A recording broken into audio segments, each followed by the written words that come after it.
بسم اللہ الرحمن الرحیم۔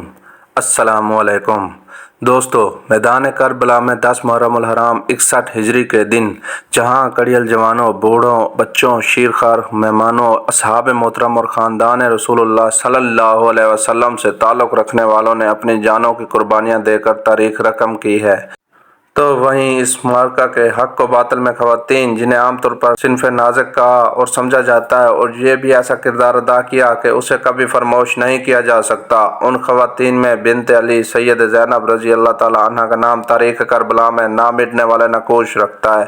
حضرت امام حسین سے بے حد محبت رکھنے والی سید زینب رضی اللہ تعالیٰ عنہ نے کربلا کی داستان کا وہ باب رقم کیا جو امام حسین رضی اللہ تعالیٰ عنہ کی شہادت کی وجہ سے ادھورا رہ گیا تھا۔ امام حسین کی شہادت کے بعد بہت زیادہ سخت وقت تھا جب آپ کا کردار شروع ہوا۔ دوستو، یہ بات تاریخ کے ورق پر لکھی واضح دکھائی دیتی ہے۔ دین اسلام کی بقا امام حسین اور ان کے اصحاب کی شہادت سے نصیب ہوئی، اور اس مقصد کی تکمیل سید زینب رضی اللہ تعالیٰ عنہ کی اسیری اور کوفہ شام کی راہوں اور درباروں میں بلیغ خطبات دینے سے ممکن ہوئی۔ لوگوں کا یہ ماننا ہے کہ شیعوں کو حضرت زینب رضی اللہ تعالیٰ عنہ کی بد دعا ہے کہ آج تک روتے اور پیٹتے ہیں۔ اس بارے میں ہم آگے چل کر بات کریں گے، لیکن دوستو، آپ کا اس بارے میں کیا موقف ہے؟ آپ نے ابھی کمنٹ میں ہمیں اپنے موقف سے آگاہ کرنا ہے۔ دوستو، اس بات میں کوئی شک نہیں ہے کہ جہاں امام حسین رضی اللہ تعالیٰ عنہ نے فاسق اور فاجر حکمران یزید کی بیعت سے انکار کر کے اپنے نانا کے دین کو سربلند کیا، وہاں امام حسین رضی اللہ تعالیٰ عنہ کی شہادت کے بعد دین کی سربلندی کو آگے بڑھانے میں بی بی زینب نے جو کردار ادا کیا وہ آج بھی تاریخ میں سنہرے حروف کی صورت میں موجود ہے۔ امام حسین رضی اللہ تعالیٰ عنہ کے اہداف کو مختلف مقام پر، خاص طور سے دربار یزید میں جب شہدائے کربلا کے کٹے سروں کے ساتھ محفل سجائی گئی تھی اور اسلامی ملکوں کے نمائندوں امراء کو دعوت دی گئی تھی، ان کے درمیان ضمیر کو جگا دینے والی بے نظیر خطبات کے ذریعے بیان کرنا اور بنی امیہ کی حکومت اور اس کے افکار کو زمانہ بھر کے سامنے رسوا کر دینا، یقیناً یہ دلیری اور شجاعت فقط اور فقط جناب زینب رضی اللہ تعالیٰ عنہ بنت علی کے حصے میں آئی ہے۔ پیارے دوستو، سیدہ کے تقوی اور دینداری کی حالت تھی کہ اتنے سخت حالات میں بھی اپنی نماز شب کو نہیں بھولی، اور حالت اسیری میں جب ہاتھ بندھے ہوئے تھے تو اونٹوں پر سوار تھی تو نماز کی ادائیگی ترک نہ کی۔ اس طرح سب پر اہمیت نماز بھی واضح کر دی اور یہ بھی ثابت کر دیا کہ جنہیں باغی قرار دے کر شہید کیا گیا وہ اسلام کے اصل وارث تھے۔ یاد رہے کہ سیدہ زینب رضی اللہ تعالیٰ عنہ کے بازاروں اور درباروں میں دیے گئے خطبات تاریخ کے سنہرے ابواب ہیں۔ ان خطبات نے اس صورتحال کو تبدیل کر دیا جو یزیدیوں نے اپنے حق میں بنائی تھی۔ ہم آپ کو سیدہ کا وہ ایمان افروز خطبہ بھی سنائیں گے جو آپ نے دربار یزید میں دیا، لیکن پہلے بات کرتے ہیں سیدہ زینب کی شیعوں کو بد دعا دینے کی۔ تو وہ دوستو، اس حوالے سے ہم آپ کو حضرت زینب رضی اللہ تعالیٰ عنہ کے خطبات سے ایک اقتباس سناتے ہیں۔ اس اقتباس کو سن کر آپ نے خود فیصلہ کرنا ہے کہ شیعہ کو سیدہ کی بد دعا ہے یا نہیں، اور کمنٹ میں بھی ہمیں اپنے موقف کے بارے میں بتانا ہے۔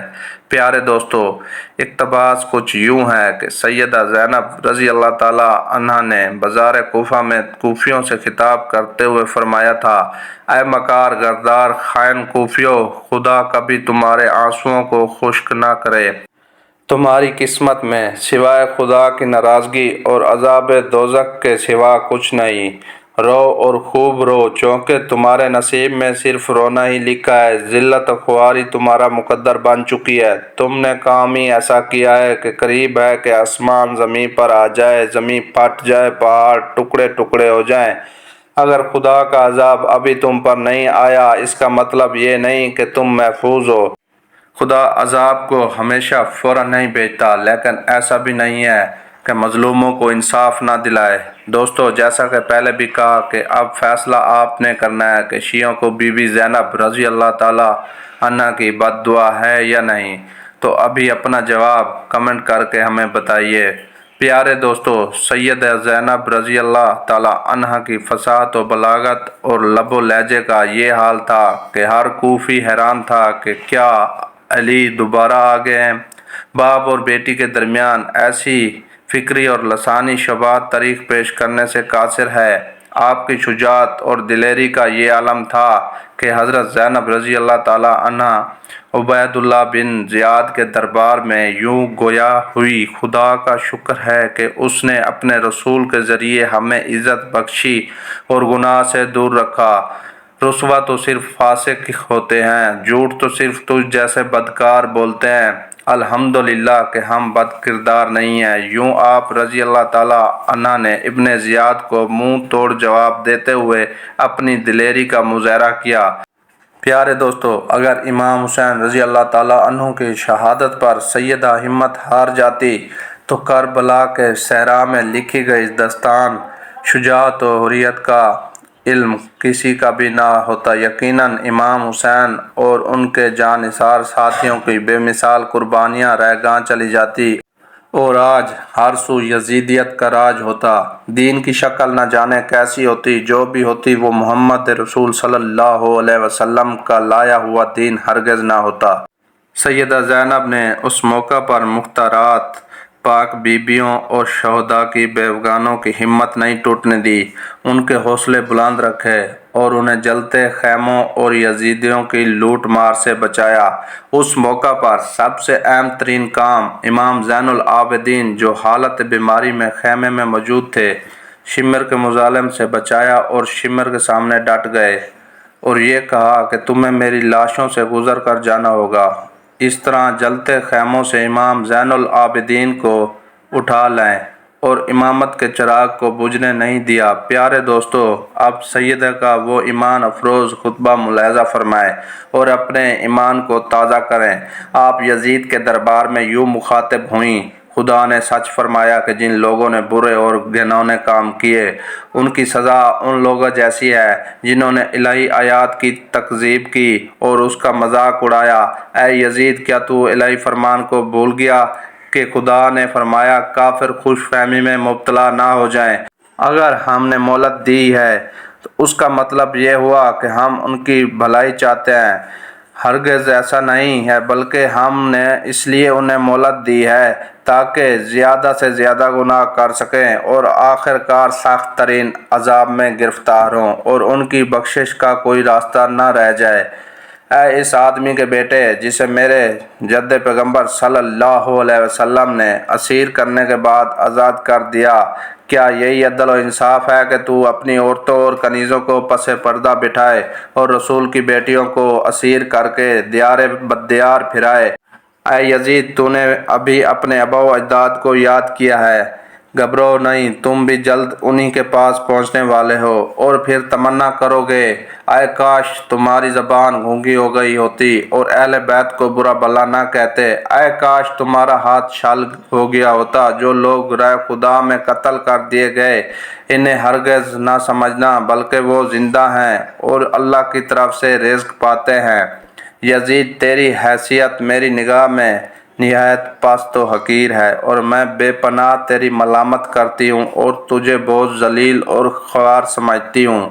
یزید، تمہیں ہرگز یہ گمان نہ ہو کہ تمہاری حشمت و جلالت اور حکومت سے میں مرعوب ہو جاؤں گی۔ کتنی عجیب بات ہے کہ لشکر خدا کو لشکر شیطان کے ہاتھوں تہ و تیغ کر دیا جائے اور ہمارے خون سے اپنے ہاتھوں کو رنگین کر لے۔ خدا اپنے بندوں پر ظلم روا نہیں کرتا، ہم تو بس اسی سے شکوہ کرتے ہیں اور اسی پر اعتماد کرتے ہیں۔